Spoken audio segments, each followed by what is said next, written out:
Our next category is Fight Fuel MMA's Moment of the Year. Moment of the Year. Throughout the course of a year, there are innumerable moments that stand out of the MMA landscape.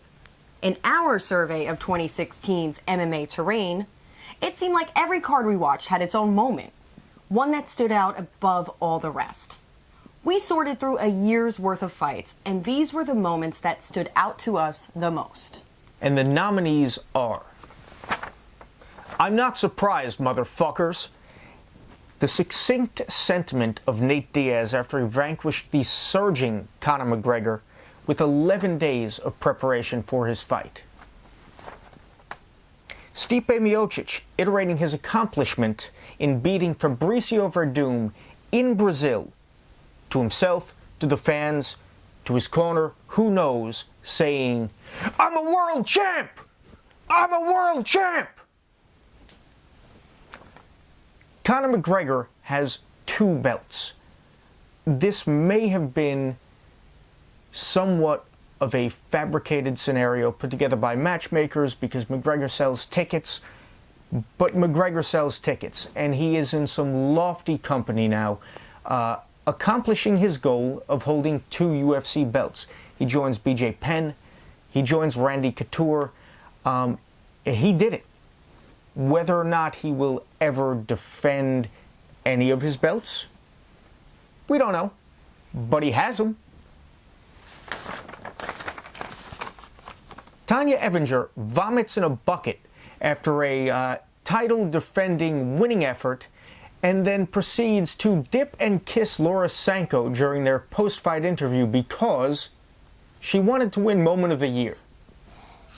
And last, the Brock Lesnar UFC 200 commercial.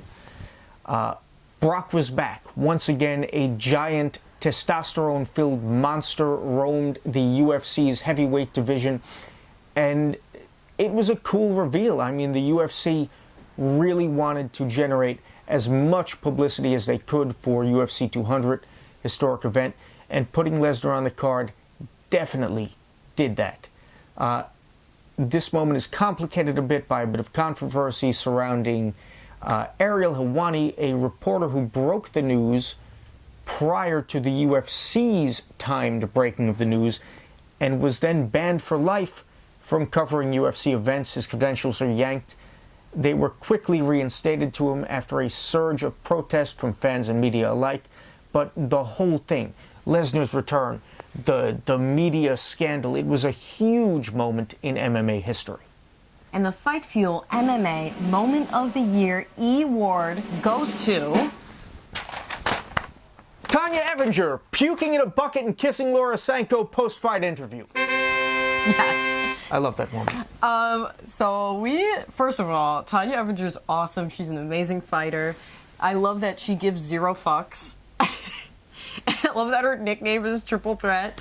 I love that she'll puke in a bucket and then make out with the interviewer. Yeah, I mean, post-fight. Like, that was so cool. She later clarified they're friends. People were upset. Yeah. They were saying it was inappropriate. They're friends. They know each other. On. It was fucking It's not like hilarious. she was like making out. It was just like, it was a funny moment. It was like perfect timing.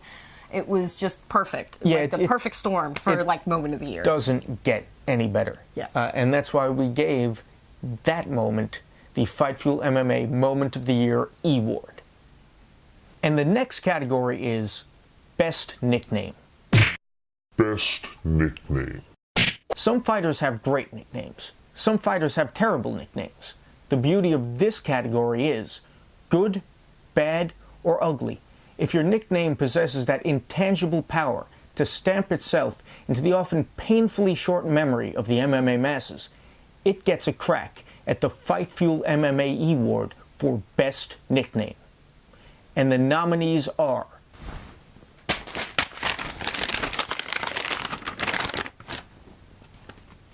Derek, the Black Beast Lewis. Tanya, Triple Threat Evinger. Corey, Overtime Anderson. Jared, the Killer Gorilla Cannoneer. And Frankie, the Answer Edgar. And the winner is Corey Overtime Anderson. I like Corey Anderson's nickname. Me too. I mean, you know what you're getting with that nickname. He's Beast in 25-8. He used to be Beast in 25-8. He's going to keep that nickname for copyright purposes while using Overtime as his regular full-time nickname. Thank you, John Anik, for that piece of insanely strange trivia. Yeah, so if for those of you who don't know, Corey Anderson used to be Corey Beast in 25-8 Anderson prior to 2016. He decided to change it, shorten it up, get right to the point with Overtime early in 2016. So that's where all that comes in. John Anik informed us of that for one of his fights earlier in the year. So, and it's way better. Way better. Beast in 25-8 is weird. Apparently, it's really long. Apparently, Frankie Edgar gave Corey Anderson the Overtime nickname. Kind of keeps in the spirit of Beast in 25-8. He's working overtime, but it's way more succinct. It fits better with his actual name, and it sticks with you. Yeah. You're thinking Corey Overtime Anderson. Oh, it's great. Corey Anderson, great nickname change. We love it. Yeah, and that is why we have decided to give you this Fight Fuel MMA award for Best Nickname of 2016.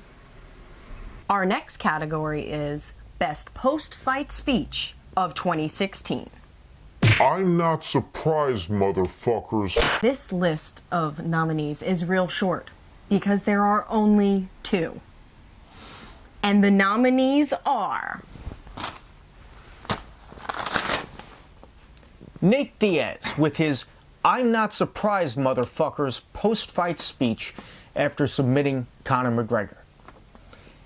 And the second nominee is Michael Bisping for his heartfelt, heartwarming speech after finally realizing his dreams and becoming the UFC middleweight champion of the world. And the winner is Nate Diaz with "I'm not surprised, motherfuckers." Are you surprised? I'm not surprised. No one should be. Of course. That was, honestly, I have to say that was the best post-fight speech ever. Possibly in the ever. UFC. Yeah. Maybe in all of MMA. It was so perfect. It was hilarious. Like Joe Rogan said it best. Nate Diaz, you just shook up the world. Yeah. And what is he, without even taking a second to think or breathe or whatever, I'm not surprised, motherfuckers. Like, it was just so perfect. Yeah, both the Diazes have a knack for unorthodox post-fight speeches that really do good work promotionally and just to kind of capture the fans. I mean, when Nick Diaz beat BJ Penn, and he's at the end of the fight, he's just screaming, "Where you at, George?" He's in the beanie, and he's, "Where are you at?"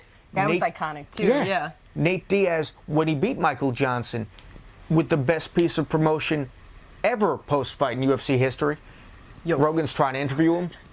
I mean, yo, fuck that, Conor McGregor, you're taking everything I work for, motherfucker. That's what. I want to fight your fucking ass. That's what got him this fight with Conor McGregor. And on what does he do? Notice, yeah. After he beats him, he gives us another piece of post-fight gold.